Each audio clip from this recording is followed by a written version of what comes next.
Warahmatullahi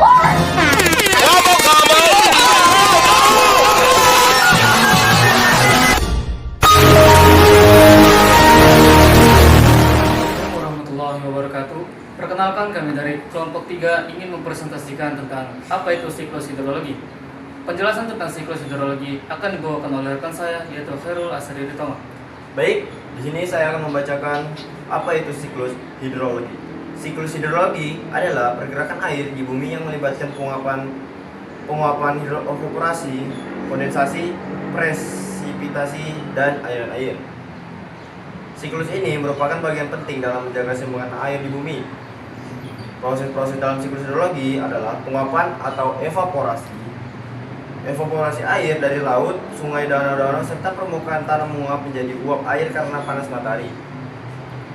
Transpirasi atau tumbuhan juga melepaskan uap melalui daun mereka. Kondensasi uap air di atmosfer mendingin dan berubah menjadi tetesan air atau kristal es, membentuk awan. Presipitasi air atau es di awan jatuh ke permukaan bumi dan membentuk hujan salju atau hujan es. Infiltrasi, sebagian air meresap ke dalam tanah dan menjadi air tanah. Aliran permukaan, air yang tidak meresap mengalir di permukaan bumi membentuk sungai, danau, dan akhirnya kembali ke laut. Sekian, lanjutkan oleh kawan saya Ripal. Oke, baik. Tentang jenis siklus hidrologi. Jenis siklus hidrologi terbagi menjadi 3, yaitu siklus pendek. Siklus pendek yaitu penguapan air laut, kondensasi, dan presipitasi langsung di atas laut.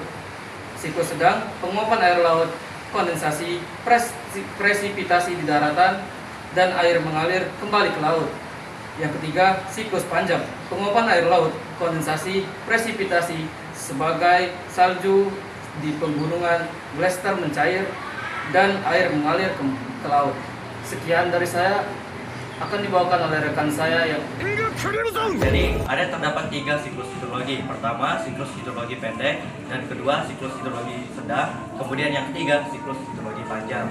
Nah, siklus hidrologi ini menggambarkan bagaimana air bergerak di bumi dan mempertahankan ketersediaannya. Berikut ada penjelasan lebih detail. Pertama, siklus hidrologi pendek atau siklus air pendek. Proses ini dimulai dengan air laut menguap evaporasi karena panas matahari. Uap air kemudian mengalami kondensasi dan membentuk awan. Awan ini kemudian turun menjadi hujan dan jatuh kembali ke laut sehingga disebut siklus pendek. Nah, yang kedua, siklus hidrologi sedang atau siklus air sedang. Siklus ini juga diawali dengan evaporasi air laut. Namun awan yang terbawa angin ke daratan. Ketika awan mencapai ketinggian tertentu, uap air akan terkondensasi dan turun menjadi hujan di daratan. Air hujan kemudian mengalir kembali ke laut melalui sungai, sehingga disebut siklus pendek, sedang. Dan untuk yang ketiga akan dijelaskan oleh rekan saya, Novel. Nah, yang ketiga ada siklus hidrologi panjang atau siklus air panjang. Sama seperti siklus sedang, siklus panjang juga dimulai dengan evaporasi air laut dan pembentukan awan yang terbawa ke daratan. Hujan turun di daratan, namun selain mengalir melalui sungai ke laut, sebagian air juga meresap ke dalam tanah atau infiltrasi dan menjadi air tanah. Air tanah ini dapat kembali ke permukaan melalui mata air dan kemudian mengalir ke laut sehingga siklus ini disebut panjang. Ya, sekian. Akan melanjutkan pembahasan dari rekan saya sebelumnya. Hidrologi yaitu studi tentang air dan siklus air. Sangat penting bagi kehidupan di bumi karena menyediakan air bersih bagi manusia, hewan, dan tumbuh, serta mengatur iklim dan menjaga keseimbangan ekosistem. Siklus air juga berperan dalam transportasi nutrisi, pembersihan air, dan sebagai sumber energi terbarukan. Berikut 3 peran penting hidrologi. Yang pertama, sediakan air bersih bagi kehidupan. Siklus air memastikan ketersediaan air tawar yang dibutuhkan oleh semua makhluk hidup untuk minum, makan, dan proses biologis lainnya. 2. Mengatur iklim dan cuaca. Siklus air memainkan peran penting dalam mengatur suhu dan pola cuaca di bumi, termasuk hujan dan kekeringan. Sekian dari saya, akan dilanjutkan oleh rekan saya.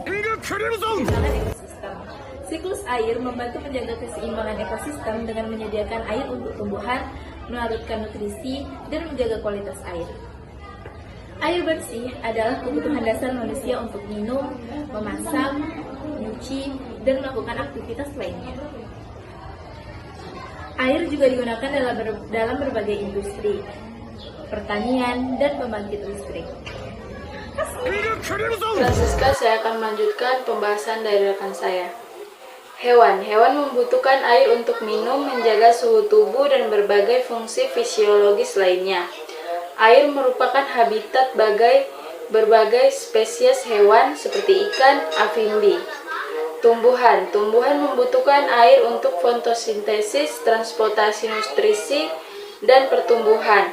Siklus ini membantu mendistribusikan air ke berbagai bagian tumbuhan, sehingga tumbuhan dapat hidup dan berkembang.